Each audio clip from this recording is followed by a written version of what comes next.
Both the TV, refrigerator, microwave, washing machine, sofa, and table. Everything is my personal property. The bed we bought after getting married is shared property, right? You said, you've been saving because you're a civil servant, right, and asked me to buy it.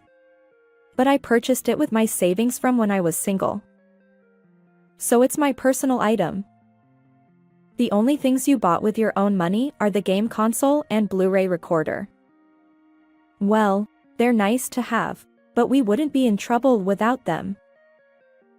As I assert this, Peyton falls silent, wearing a face that seems to say, "Grr." I am Beatrice, a 26-year-old occupational therapist working at a university hospital in the city.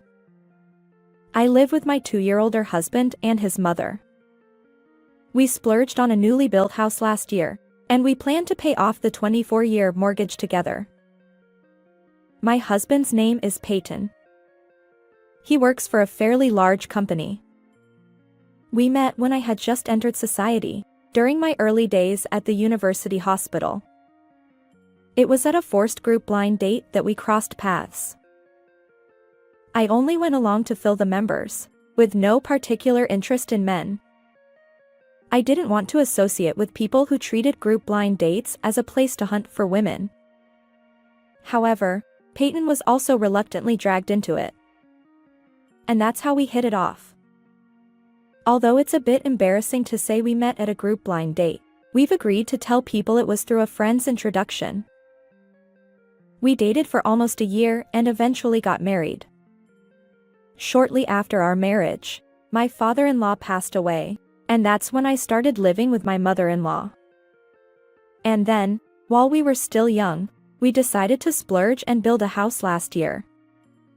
2 years into our marriage, I thought we were leading a smooth life, but since both of us work, we divided household chores. My live-in mother-in-law hardly does any housework.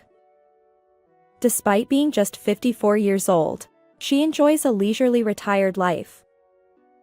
Thanks to the inheritance from my late father-in-law, she often goes out with friends.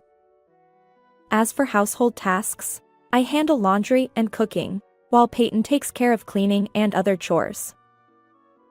One day, as I was about to wash Peyton's shirt, I caught a faint whiff of women's perfume. And to my surprise, there was even pink lipstick on it. The first 2 times, I pretended not to notice. However, one holiday morning, it happened for the 3rd time. The same perfume scent, the same pink lipstick.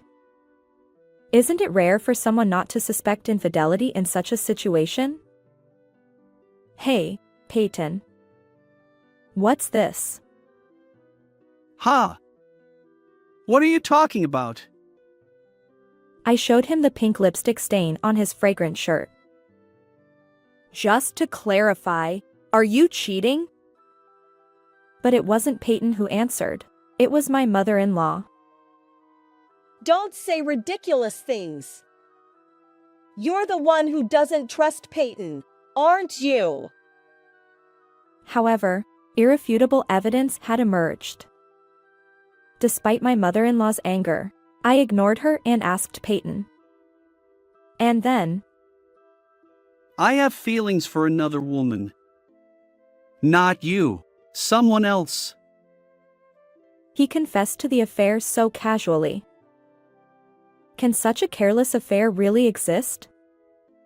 He's been seeing a 22-year-old woman from his workplace for about 4 months. My mother-in-law seems to find it delightful, but I feel utterly foolish.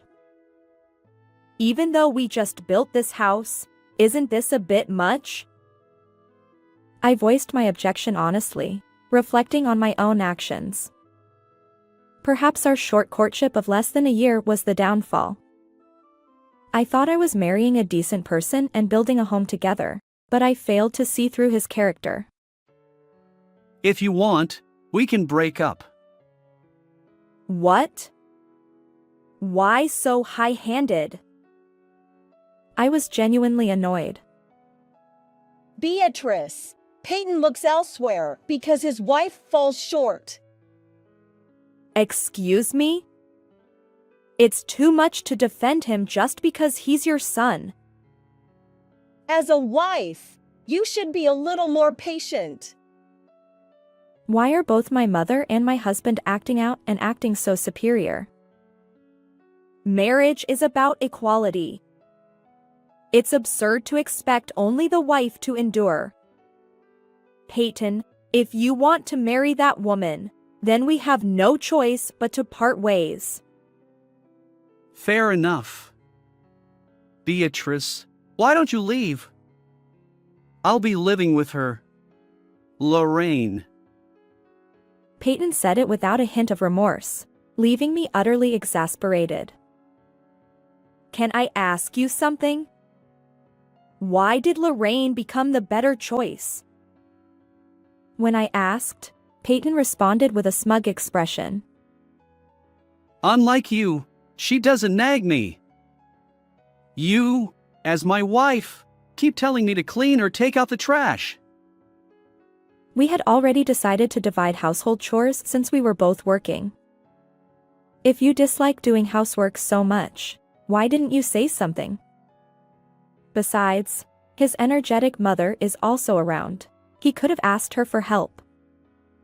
But to run away to another woman over such trivial matters. What's wrong with this man? It seems I made a grand mistake in a crucial life decision because of him. Exactly. It's absurd to make the husband do housework. Could you please stay quiet for a moment? We both work, and our incomes are nearly the same. We have to share household tasks. What if I were to give birth? How would we manage without shared responsibilities? Your attitude is why he's finding a mistress outside. She said it with the same smug expression. This mother-in-law seems to always side with her son. Despite the situation where divorce due to Peyton's fault is inevitable, she remains assertive. Peyton, go ahead and remarry that woman. Beatrice is no good. Yeah, I'll give you 2 or 3 days. Beatrice. Please leave. Once again, he's acting superior. It irritated me, but I responded with a smile. Sure, understood. Make sure to get the divorce papers, won't you? Honestly, what am I going to do? I immediately started preparing to leave the house. Since it was Saturday, I wanted to escape by tomorrow. I'd like to go to work on Monday as if nothing happened. Or rather, I'm annoyed that I have to use my vacation days because of Peyton and his mother. I decided to discard the clothes and accessories Peyton had gifted me. I gathered only what was necessary for work and daily life. Surprisingly, I didn't need much for myself. The moving truck, which I had called in a hurry, arrived in the early afternoon, and the movers began their work promptly. Following my instructions, they carried my belongings. Peyton and my mother-in-law seemed to be out. They were probably having a meal or at the courthouse. By the time most of the items were loaded, the two of them returned, looking satisfied after their meal. Oh, Beatrice, you're still here? Sorry, but could you leave soon? Oh, don't worry. I'll disappear today. At that moment, one of the movers informed me that the loading was complete. I'll be leaving now. Take care. I got into my parked car on the premises and started the engine. From outside, I heard someone shouting strangely, "What on earth?" Then Peyton appeared, blocking my way. It was Peyton who had shouted earlier. "Hey, get out of the way! You'll get run over!" Wait. What do you mean, Beatrice? What? Did something bother you? Don't mess with me. Give me back my furniture and appliances. Furniture and appliances? You mean the ones that were loaded on the truck? Of course. Give them back. They're mine. No way! Are you trying to get compensation? Don't steal, please! They need to face reality. What do you want me to give back? Don't play dumb. There's nothing left in the house except the game console and the Blu-ray recorder. How am I supposed to play without a TV? I opened the car window and he barked at me on the driver's seat. I had no choice but to get out of the car. Was there nothing else left? Only a carpet. There's no TV or fridge. Where am I supposed to sleep without a bed? Buy a sleeping bag or something. Don't joke with me. There's only mom's stuff left. That's not right. Are you trying to extort me for exercising my legitimate rights? Peyton glared at me with a look of disbelief. I had to explain it to him clearly. What's wrong with taking my own things, my personal belongings? That's theft. They're all marital property. They're my personal belongings, you know? I checked my diary because my memory was fuzzy. They're all things that I bought. Don't lie. When we moved to this house, we couldn't afford to buy new furniture and appliances, so I've been using the ones from when I was single, right? They're still marital property. I use them too. Marital property means the assets that we built together after we became a married couple. We didn't have enough money as a couple, so I contributed my own funds. The TV, the fridge, the microwave, the washing machine, the sofa, the table. They're all my personal belongings. The bed is marital property. We bought it after we got married. I was a public servant, so you said I must have saved a lot, right? And you asked me to buy it. I bought it with my savings from when I was single, so it's mine. Well, I don't know much about the law, and I don't know the details. Maybe the bed is marital property, but the rest are definitely my personal belongings. Including the things you begged me to buy when we were dating. The only things we bought with our money as a couple are the carpet. The only things you bought with your own money are the game console and the Blu-ray. Well, they're nice to have, but I don't need them. He fell silent with a look of frustration. You're a devil! A devil who's stealing the property from your husband! I'm leaving him, so I won't be his wife anymore. Besides, the one who's trying to take the property from someone else is Peyton, right? And he's the one who committed adultery, the act of infidelity. He must have spent money on Lorraine too. I'll be suing for damages, so look forward to it. Hearing that, Peyton, who had been silent until then, screamed in a strange voice. Why?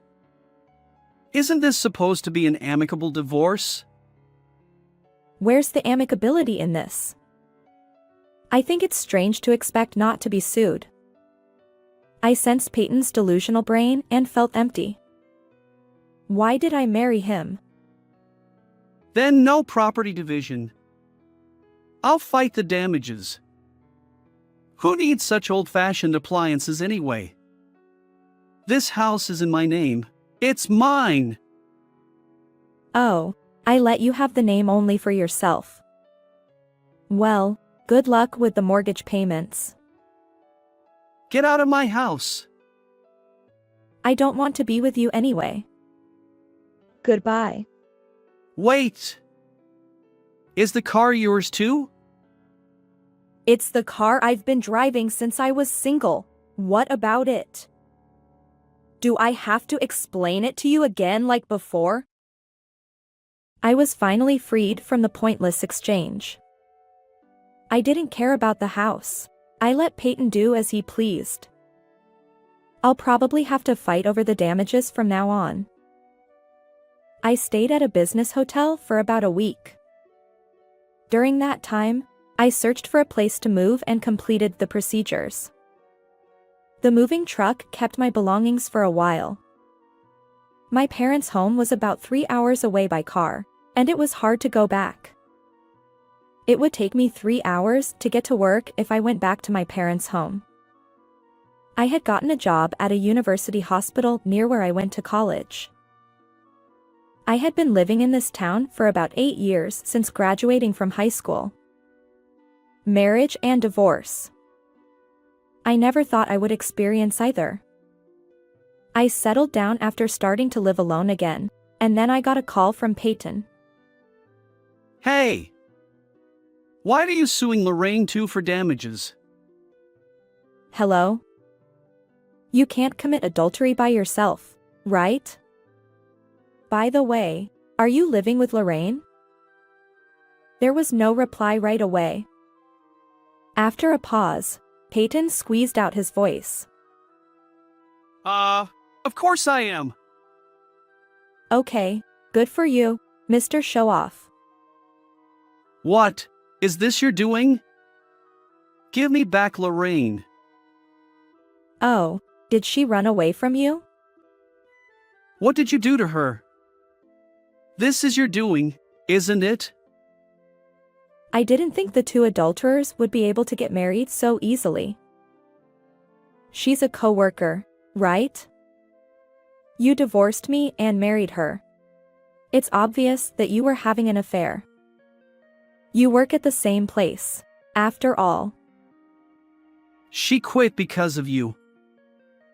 She quit because it was uncomfortable, right? It's your fault. She would have stayed at work if you hadn't cheated. Oh. That's not true. After she quit, she was shocked by my claim for damages and contacted Peyton again. I wonder if I should tell him one surprising development. Lorraine said you lied to her that you were single. She wants to sue you for marriage fraud. What?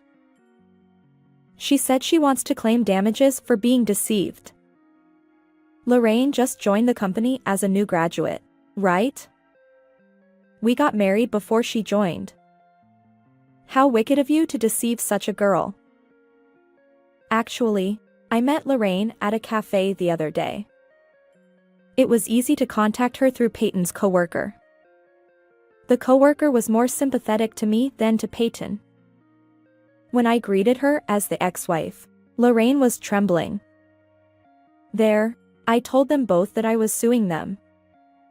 Lorraine apologized in tears and said she didn't know he was married. It didn't matter to me whether that was true or a lie. I had already left him, and I had no more interest in Lorraine. So, I told her one thing. If you were dating him while he hid the fact that he was married, you were deceived too. I said that to her. Lorraine went back to her parents' home, right? Why don't you pay the damages for her instead? Don't be ridiculous. By the way, it's double damage for me and Lorraine.